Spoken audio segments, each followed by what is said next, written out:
Grab your cup of coffee because today we are going to be talking about toxic schools as a substitute teacher.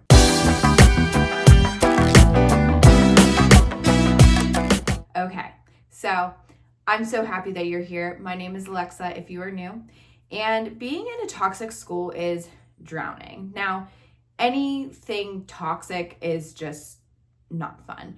And quite frankly, it's a very, I feel like it's a burnout situation and a red flag for anyone and everyone.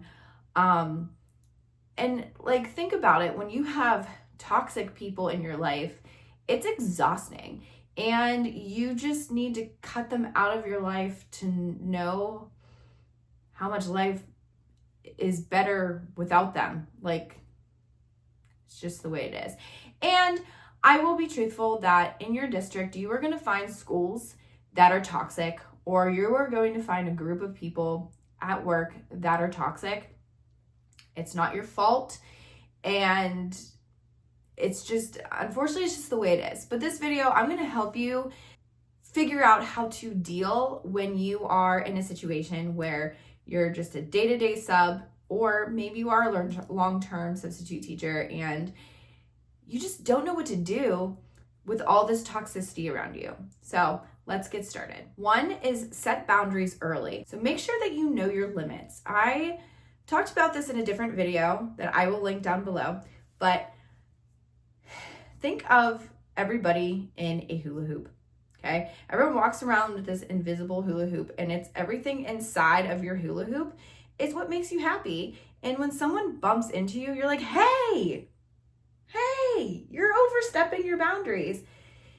It's the same thing, right? So it could be something as them people talking in the lunchroom, not the lunchroom, but the teaching lounge. I couldn't think of it for a sec. It could be someone's trying to micromanage you and they're another substitute teacher. Okay, Miss Know-It-All. It could be just cliques and people who just think that they're better than others and stuff. But if you know your limits and you know, you know what, I don't want to be around that, then you do not need to eat in the teaching lounge if you don't like gossip, or if you know that you're around a certain clique of teachers, let's just say, and you're in for another part of their toxic group, I would never say for you to be rude to them. Always say hello, have a nice day or whatever, but you do not need to talk to them. Stay to yourself, stay in your own lane. And just maintain professionalism there. There's no need to stoop down to their level. It's just let them do what they're doing and just don't really talk to them. Just say hi, be kind, and that's all you really can do. Number 2 is focus on your role and focus on the students. So as a substitute teacher, we are there for the students. Now, obviously, we are there for the teacher so that the teacher can move on with their lesson plans. But we are there for the other teachers. We're not there for gossip. We're not there for this toxicity. No, we are there to make sure that the kids are safe and that they are doing what they're supposed to be doing. So focus on your job and focus on what you need to do with the lesson plan that day and strictly just stay to that. Also, establish your own positive space where you can go. Maybe you know a couple other teachers who bring you up instead of tear you down, and you have a planning period. You're not covering anywhere, so you're hey, I'm gonna go see if so-and-so is available too. So you guys can talk about whatever you want to talk about. You can talk about the Pittsburgh Steelers, or you could talk about school. You could talk about whatever it is that you want, and you're not gossiping. That's the best thing ever. Number 3 is document incidences. That's not a word, but that's okay. So if you are in a toxic spot and you have a lot of dates set for the school. Maybe you like the school, but it's like toxic in a certain place. And let's just pick one teacher, and they keep coming at you for certain things, like you shut the door, or your music was too loud, or you shouldn't have a computer. Well, you look down for 30 seconds and they're in the room like micromanaging you for doing whatever. Mark that down, because what you can do is if it gets to the point where you feel like this is just like bullying at this point, if you have it all documented, like the time when someone said something, the date, and the incident, you can report it to someone like the principal or administration. Now, unfortunately, not everyone has a supportive administration, which shocks me because I have an amazing administration, but try to report it to the best that you can, and just know that you might not have the support, but it's important, because if you do have that support, they're able to lay down that law to that teacher and be like, stop, just stop. They don't want you doing that. Maintain a positive mindset. Always just focus on the positives. Maybe you're doing something fun after work. Keep saying to yourself, I can't wait to like go to Target after work. I'm going to buy a new shirt, or I can't wait to like work out. Or maybe you're texting your friend on your lunch break and you're like, hey, like I can't wait to see you after work today for a cup of coffee, whatever it is. Think something positive. Maybe you just are going home to take a nap. I have to sneeze. And always just avoid the negativity. If you know that there's just someone talking, just someone who's just negative Nancy. Sorry if your name is Nancy. I don't mean that rudely. That's my mother-in-law's name. But she's not negative. But you know what I mean. If you know someone's negative and you're just like, I can't be here, like don't be rude, but you are allowed to leave. Or just don't say anything at all. If it's a situation where you cannot leave, don't leave. Definitely don't leave the students alone.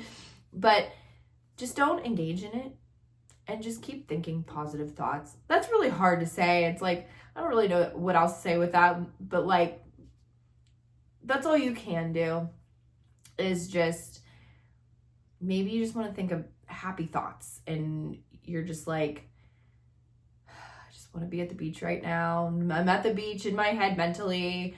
I just don't feel like being here today, whatever. And the day's almost over. So just know that like this assignment will be over at the end of the day and you can move on. Make sure that you are taking care of yourself. Taking care of yourself is so important. If you are not taking care of yourself and you go into a job and it's so toxic and you like just start, you're overwhelmed and you just had it and you like went off, like now that would be on you. That's not a reflection of the toxic teachers. That's on you. I know that like for me, I have to work out like every day. And like it not because like, oh, I want this nice body, but because of my mental health. Like I want to feel good for myself, and I take care of my body, but also my mental health. And when I get to the point, and believe me, I've been in a situation where it was really toxic. If I don't work out and I have a situation where like this is overwhelming, I just want to like blow up, and like I fume, I get like my blood just boils, and you don't want that. So if you take care of yourself and you do like all of your lifestyle stuff, like sleeping well, eating well, majority of the time, of course you can have the brownies and all that, and exercising, meditating, whatever it is that you do, being present with yourself without your cell phone, things like that. And when you're in a toxic relation, not a toxic relationship, but you're in a toxic environment, then like you can really like just, your mental health will be more calm than like overwhelming. I'm not saying that it's like to the point that you're not going to like do anything or you'll shut down, but like I feel like if you take care of yourself and you have that self-care for yourself, and you just know your limits of what you can take, then your mental health, when you're in that situation, you're able to just be more calm and have more professionalism. And always just connect with positive people. I know I said that before, but it's so true. Like, find the people in the school who are going to bring you up and to not tear you, and don't be with the people that that tear you down. You can decide when you walk away. Just know when it's not worth it. And believe me, when you come across someone who is just walk away. That's the nicest thing that you can do. And I think it gets the point across, right? Like, you don't need to make this big scene and whatever. And I stick up for yourself. If they're talking to you, micromanaging you, like, you're a substitute teacher. You're doing your best. And you can say that to them. Like, stand up for yourself. Or if it's to the point where, like, you were just like, why I oughta, like, walk away. Smile and just walk away. And choose schools nicely. I meant to say wisely. Choose schools wisely. Now, as a day-to-day substitute teacher, this is easier because you can pick and choose the schools that you want to go to, which I think is great. And when you go to the school, like, check out the vibes. Like, and you can check it out from the moment you get into that office. If they are like, hey, it's so nice to meet you, thank you so much for being here, or they're going to come in and they're just like, okay, sign in. I think you have a good day. Like, you already kind of know what the vibe is there. And then, like, you meet other teachers, you ask them questions, and they, like, ignore you or whatever. Like, no one needs that. And, like, why be that way? Like, life is so short. So choose the schools wisely. If you find that it's a vibe from day one, you do not have to sub back there. Or you could just go to another part. So maybe you saw it's a huge school and you're like, okay, well, I did social studies and that was very toxic. Maybe I'll try the math teacher. And if they're toxic, then you know, like, okay, no, this is a toxic school. Like, I'm getting the heck out of here. Then you can most surely do that. And the last thing that I have for you is to remember your impact. Know that you are making a difference in these students' lives. It's hard as heck. And especially when you have negativity all around you, you are still making that difference. And it's like,